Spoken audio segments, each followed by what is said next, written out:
સુરતમાં ધારાસભ્ય કુમાર કાનાણીના પત્રની ફરી એકવાર અસર થઈ છે. રાજ્યના આરોગ્ય મંત્રીને પાઠવવામાં આવેલ પત્રની નોંધ લેવાઈ. આયુષ્યમાન કાર્ડ અંતર્ગત દર્દીઓને સારવાર અને નવા કાર્ડ કઢાવવા માટે પડતી મુશ્કેલી અંગેની રજૂઆત કરાઈ. જે રજૂઆતને ધ્યાનમાં લઈને આરોગ્ય મંત્રી પ્રફુલ પાનસેરિયાએ અધિકારીઓને તપાસના આદેશ આપ્યા. દર્દીઓને સારવારમાં અગવડતા ન પડે તે માટે પીએમજેના અધિકારીઓ કડક અને સ્પષ્ટ સૂચના આપી. મંત્રીએ સોશિયલ મીડિયામાં પોસ્ટ કરી જાણકારી આપી. મંત્રીની પોસ્ટ બાદ ધારાસભ્ય કુમાર કાનાણીની પ્રતિક્રિયા. મને ખૂબ જ આનંદ થયો છે કે આરોગ્ય મંત્રીએ મારી રજૂઆતને ધ્યાનમાં આપી. આરોગ્ય વિભાગ અને અધિકારીઓની ગંભીર બેદરકારી અને નવરાતના કારણે દર્દીઓને મુશ્કેલી. આયુષ્યમાન કાર્ડ હોવા છતાં સારવાર માટેના અપ્રુવલમાં લેવામાં લાંબો વિલંબ. દર્દીઓએ સ્વખર્ચે સારવાર લેવાની ફરજ પડી રહી છે. અપ્રુવલ ન મળતા દર્દીઓને હાલાકી. નવા આયુષ્યમાન કાર્ડ કઢાવવા પણ દર્દીઓને મુશ્કેલી. કેન્સરના દર્દીને ઘણી હાલાકી ભોગવવી પડી. આવી અનેક ફરિયાદ મળી, જેથી મારે પત્રના માધ્યમથી આરોગ્ય મંત્રીને રજૂઆત કરવી પડી. મંત્રી આદેશ કર્યા છે ત્યારે અધિકારીઓ સૂચના અને આદેશોનું પાલન કરે તેવી આશા.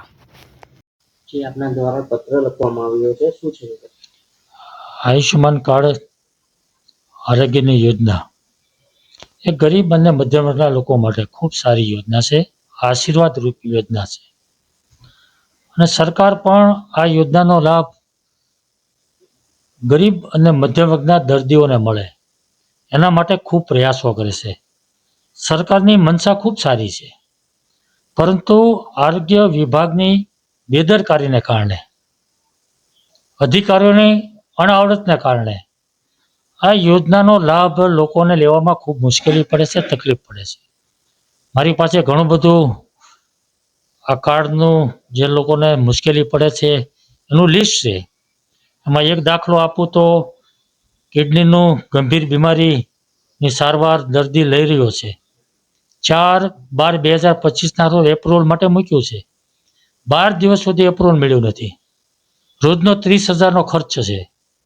એપ્રુવલ નહીં મળવાને કારણે ગમે ત્યાંથી એની પૈસાની વ્યવસ્થા કરી સ્વખર્ચે પોતાના ખર્ચે અને અત્યારે સારવાર લેવી પડી છે. તો આવી તો અનેક લોકોને મુશ્કેલી છે. કાર્ડ નવું કાઢવું હોય તો પણ સમય લાગે છે, એપ્રુવલમાં પણ સમય લાગે છે. અને એટલા માટે આરોગ્ય મંત્રીને મેં આ વિષય ધ્યાન પર મૂકવા માટે એક પત્ર લખ્યો છે કે તાત્કાલિક કાર્ડ નીકળવા જોઈએ અને એપ્રુવલ પણ તાત્કાલિક મળવું જોઈએ.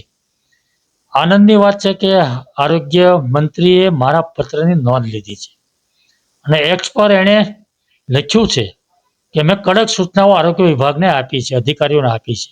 હું આશા રાખું છું કે આરોગ્ય મંત્રીએ આપેલી કડક સૂચનાનું આરોગ્ય વિભાગ કડક પાલન કરે અને લોકોની મુશ્કેલી દૂર થાય.